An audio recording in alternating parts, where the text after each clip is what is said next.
Hello everyone, welcome along to another VCO Esports studio with myself, Ben Constanduros. It's great to have you along as we continue to celebrate the marriage between online racing and real world racing. It's the mantra of VCO to combine the two. And to be fair, today we are sharing that mantra with another organisation from the real world of motorsport, which has done and is doing a huge amount to combine the two. And it's with great pleasure to welcome along to the show today Anthony Comas from SRO, the esports manager of SRO. Anthony, how are you doing today? Very well, Ben. Thank you. Yourself? Yeah, really excited because on Friday you guys put out a massive press release and a massive plan for your future of esports racing and combining it with the real world. A huge undertaking. Yeah, indeed. I mean, it's a big project. We're taking the esports very seriously. We all started really with the launch in April last year. Even though in 2019 we already had a couple on-site events, but as for many other championships, the momentum really took last year. And now, I mean, we are going big. I think this year we had a couple of weeks ago already announced the plans of our championship that's really merging the virtual and reality on the endurance events of the real GT World Challenge, whereby the real drivers will be taking part in a sim race, which will contribute to the overall points of the championship. But yeah, on Friday we announced all the online part, which consists of 3 championships across Europe, Asia, the US, and a British GT championship with a total of 42 independent events. So yeah, we'll definitely be keeping busy on the esports front. As well as on the normal events, since we get the real racing underway in just under 3 weeks now. Yeah, so let's go back to the very beginning, because this all really started, I suppose, with SRO's backing and decision to work on the ACC platform, Assetto Corsa Competizione, being kind of the official platform of what was Blancpain back then and now the GT World Challenge. Yeah, exactly. And I think we've been extremely fortunate to have such a great game platform developed really around our championship. I think there's very few rights holders that have a dedicated game out there outside the likes of Formula One, MotoGP, and some of the big other names. But so it all started, I can maybe 4 or 5 years ago at Spa with Marco Massaruto, who obviously is a co-founder of Comas Simulazione. And we'd had a conversation. Comas was interested in doing an ACC2, ACC Competizione, wasn't quite sure yet what direction they were taking. And I was saying, we'd be fully interested in doing something. But what interested us was really to have a game that would be really fully developed around our existing championship and not be just one series lost in the middle of a big game where there'd be lots of different other championships there. And Marco was immediately keen on the idea. That's the kind of the direction they were debating to go to. And so then we gave them completely open book access to our championship, and they've done a phenomenal job in recreating everything, the detail between our actual paddocks, the liveries of the cars, our partners, even our hospitality unit is recreated in the game. And I think we've seen that from feedback from drivers in the sim racing community. ACC has been a massive success. It's funny that you call it a game, because for me it's very much a simulation in a way that other major rights holders, as you mentioned, Formula One and MotoGP, have very much gone down the game route, as in a more of an arcade feel. ACC is by many the most realistic simulator out there. Was that an objective from early on from you guys and Comas? I think it had to be. The game taking the simulation platform taking quite maybe I think what the greater say sim racing world thought was quite narrow, because they only restricted itself to a few manufacturers and really GT3 and GT4. And I think to really make this platform exceptional, it had to be the best simulation out there. And I think when it comes to GT3, GT4, I mean, what they've done is really exceptional, and the level of detail in the car setup, in the simulation itself, and it's made it also a platform that all real drivers have found quite quickly, able to adapt to. And so I think that shows that the level of simulation is really high up there. And very interesting that in the world of sim racing generally, there are such an interest in GT racing. Even if you look at the likes of iRacing, most of the high profile popular events are using GT3 machinery effectively. And GT3 machinery is what effectively SRO invented. Yeah, for sure. And I mean, I can tell you, I mean, I was never, let's say, a hardcore sim racer, but I had, my first real experience where I spent hours behind, unfortunately not a simulator, but a remote, was Gran Turismo, and I was spending my hours mainly around GT. So I think historically, it's always been one of the most attractive kind of offerings and used categories in gaming and sim racing as a whole. And for sure, I think Kunos have done a remarkable job with making GT3, GT4 the stars of the show there, and obviously something that SRO as an organization were very close to, having fully developed a GT4 and having all kind of intellectual property on it, and GT3 being one of the big instigators at the time with the FIA. But we can definitely say that in essence it is a partial SRO product too. Yeah, absolutely. And as you spoke a bit about your interest, these kind of things only happen with passionate human beings behind them, and therefore, for me, where does that passion come from within the SRO organization for esports? Well, I mean, it's something quite new to us. Obviously, the second that we got this agreement with Kunos for the development of Assetto Corsa Competizione.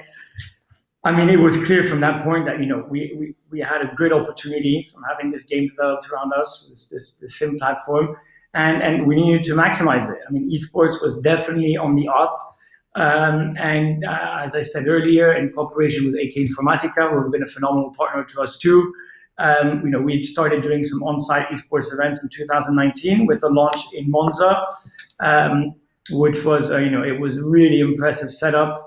And we saw the momentum building throughout the year. And then, like many, I've got to say, obviously, the first lockdown and the start of the pandemic has been, a real catalyst. I think SRO can always pride itself, and a big part of its success in being a very quick to react company. And the moment, within days, we had put all the plans together to start what was the SRO Esports GT Series last year, involving many of the big names running our championship, including Jensen Button. Charles Leclerc also had a guest appearance in the series, and it became a big part of the SRO day-to-day business. And I think anything we've ever done at SRO, we've done it with passion. And that's led to the success we've had in many of our undertakings. So the passion has been there. I'd say that the spark was the start of the development with Kunos, and then the real desire to make something big out of it. And what was the reaction like from the competitors, the teams and the drivers on the lockdown events last year? Because we saw most championships do a similar thing, getting their real world drivers involved. Obviously, you guys went slightly different in that you got your real world drivers and you encouraged a whole community of sim racers to get involved too. What was the feedback on that championship? I mean, we got phenomenal feedback from it, and just the media reach we managed to gain there was just unbelievable. I think we did we had a first event, a charity event, in which we really mixed the pro real drivers and the sim community.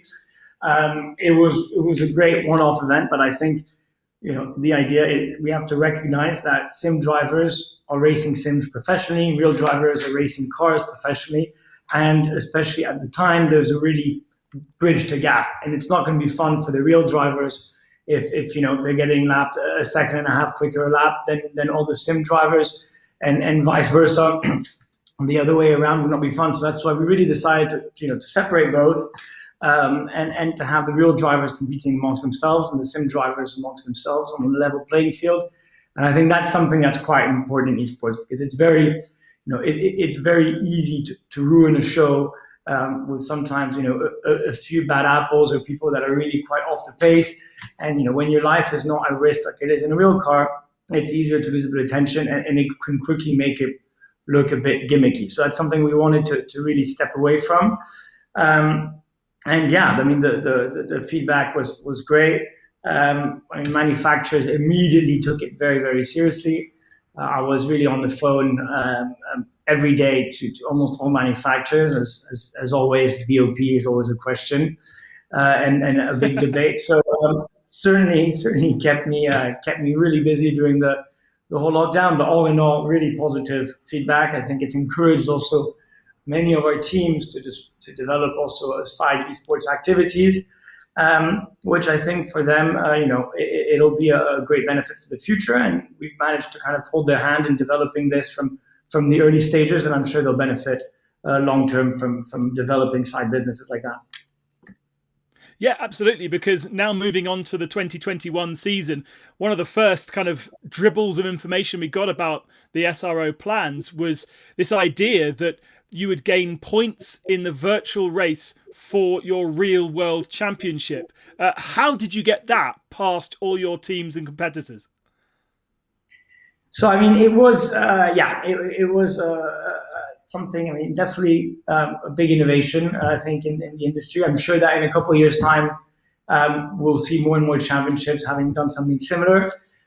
I have to say, we were quite surprised. I mean, we did, in everything we do at SRO, we pass it by the team first, and we ask them to vote on what they feel. And we really had originally a big 50-50 split of pro against. We were really expecting quite a bit of resistance. I mean, this is something that we had put together with Fanatec and with Thomas Jarkemeyer, who really believed in the idea. And then we said, we'll propose it to the team, see what the feedback is. Came back with a 50-50, and that was before also announcing a substantial increase in the prize money. And so as we went forward, I think to our really, really great surprise, we had really no resistance whatsoever, even once we announced it. So I mean, it shows that teams are taking this seriously. We have a platform with Comas and ACC, which is also being taken seriously. And yeah, we were careful to start with limiting it to just the pro teams and silver teams, because I think that's where we can have drivers that are maybe more prone to having practice and having a certain level in sim racing. But we firmly intend to developing it and growing out to the pro-am and am in the years to come. So yeah, unlike many would have thought, it was actually a reasonably smooth process with the teams. Yeah, I do know for a fact back in season 2 of Formula E, the same concept was put to the team principals and absolutely rejected and thrown in the bin, despite their Vega Vegas E-race being only a few months before and being relatively a big success.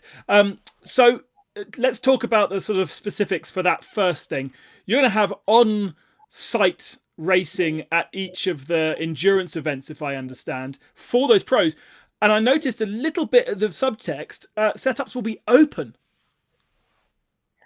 Yeah, exactly. So at each of the endurance events, which will be Monza, Paul Ricard, Spa, Nürburgring, and Barcelona, there'll be an esports. So we're bringing together a big sim racing arena with 24 simulators there, working with AK Informatica and Fanatec there, and obviously with the technical support of Kunos.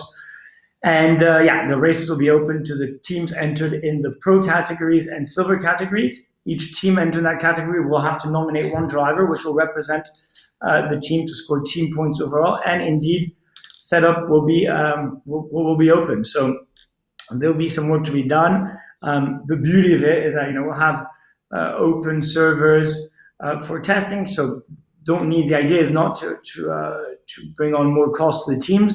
All of this and setup and practice can be done remotely in the weeks leading up to the event.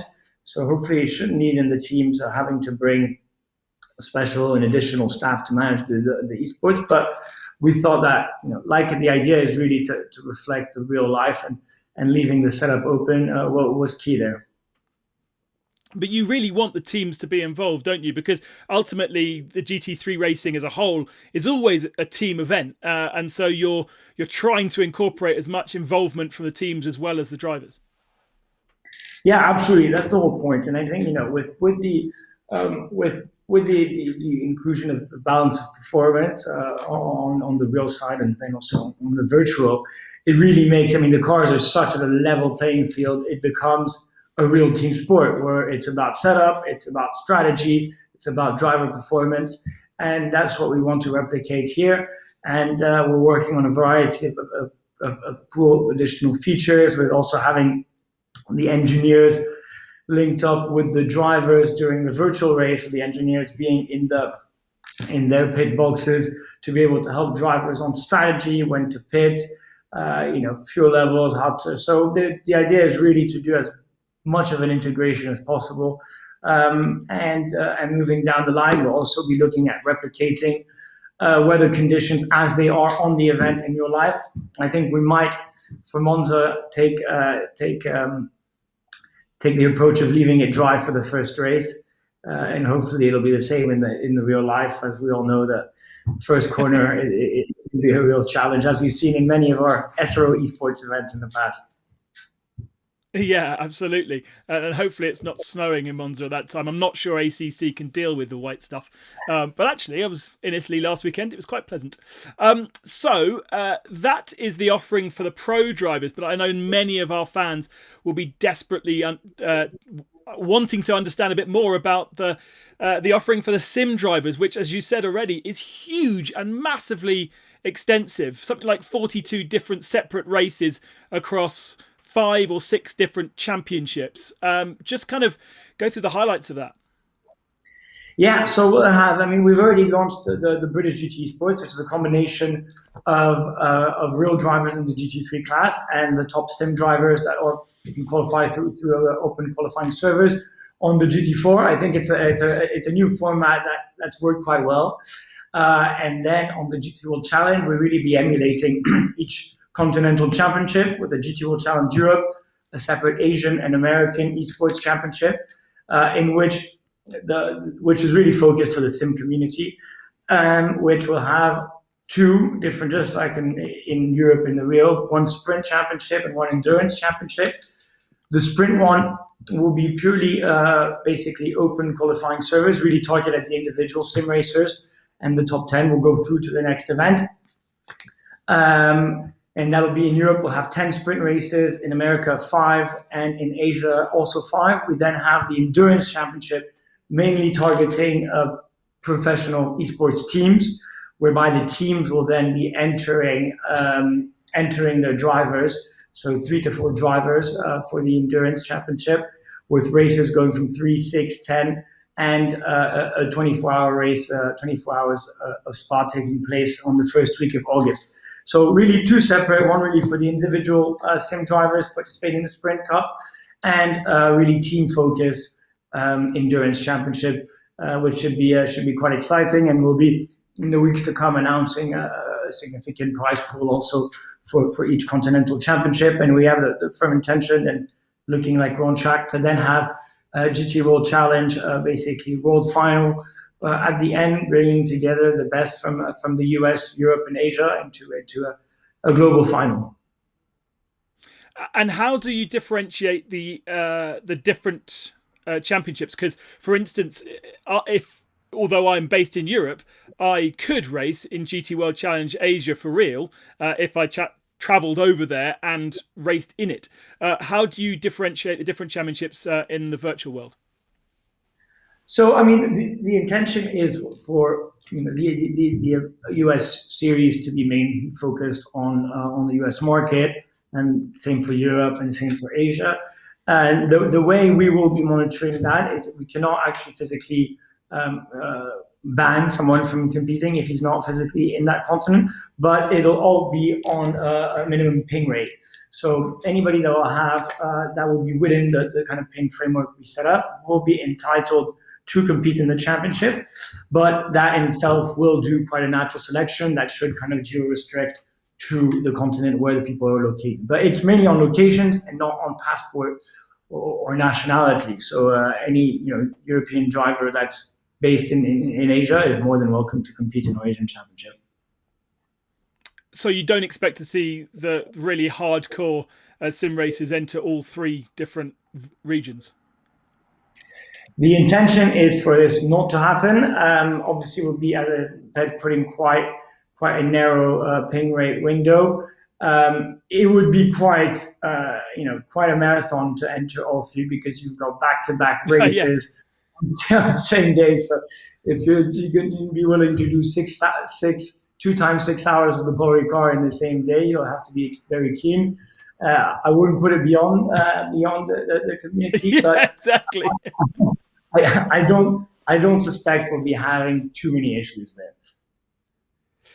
Well, I know, for instance, already that where I'm based, my ping rate is so bad that even though I'm in France, I wouldn't be able to enter the European Series.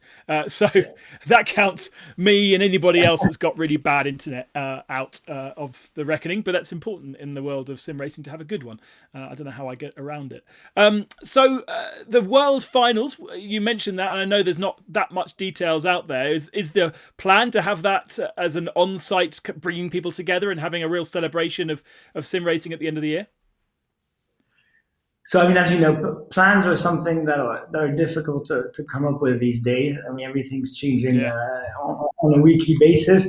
We're able to have really an on-site esports event, with the Pro Series on the European Endurance Round, because it's become an integral part of the real championship. So it's not considered as a side activity, and although we cannot have, it'll be behind closed doors. You cannot have fans. This sim racing is part of it. We would certainly like to have on-site esports final. It would make sense to have something like that taking place before the annual SRO award ceremony, which usually is taking place in December, before the end of the year. But for now, that we've not really projected ourselves that far. International travel is not easy in VCO, especially with Asia. They have heavy quarantines on the way back, and expecting people to travel to Europe for a sim race and then be stuck 21 days quarantining in a hotel when they get back is probably a bit unreasonable. So it could well be something that we look at organizing online. Awesome. Well, Anthony, thank you so much for spending some time explaining everything. I guess one last thing is just the monumental effort that you guys have put in, and also a massive thanks to Fanatec from your point of view, because not only are they being a big supporter of this, but they're effectively your championship sponsor for the real world this year. No, absolutely. I mean, we could not be happier than having a brand like Fanatec on board as really a title sponsor of our real racing activity, and really helping us, link the bridge between the virtual and reality. And they're a fantastic brand. When you see the wheel they made with BMW, that's also the one for the M4, and that will be working for the M4 real car and in sim racing. And I mean, that just shows, our two companies are going in the same direction. We have the same ambitions.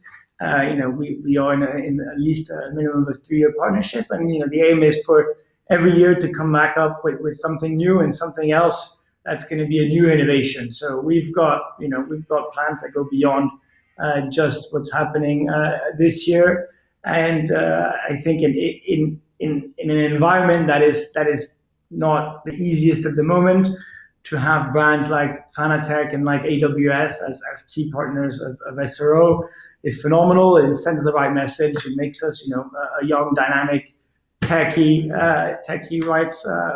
rights holder, and which is not always the image that's linked with GT racing. So I think we're on the good road with great partners, and I think we'll come up with a lot more new innovations in the years to come.